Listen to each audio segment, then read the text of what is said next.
কাম চাফা কৰা। মোৰ পঢ়া শুনা নাই, পঢ়িবলৈ মনো নাই। বৰষুণত নাচোঁ, ৰ'দত খেলোঁ, মজা লাইফ। মানুহে গালি পাৰে, মই বোলে ড্ৰেণ্ডাইট খাওঁ। আৰে বেলেগে মদ খায়, ভাং খায়, ককেইন খায়, পইচা আছে, আমি কি খাম? মোৰ গাৰ্লফ্ৰেণ্ড ষ্টেচনত থাকে, মই ৰাতি ৰাতি যাওঁ, তাইক লগ পাওঁ।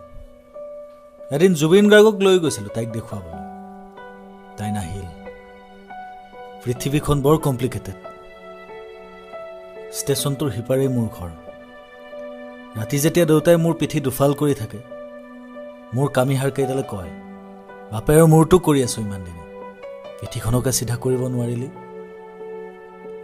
তাইক মই বৰ ভাল পাওঁ। তাই ষ্টেচনত ভাং বেচে ৰাতি। আৰে লাগিলে মই বেচিম, এনেকে বিয়া পাতিব নোৱাৰিতো।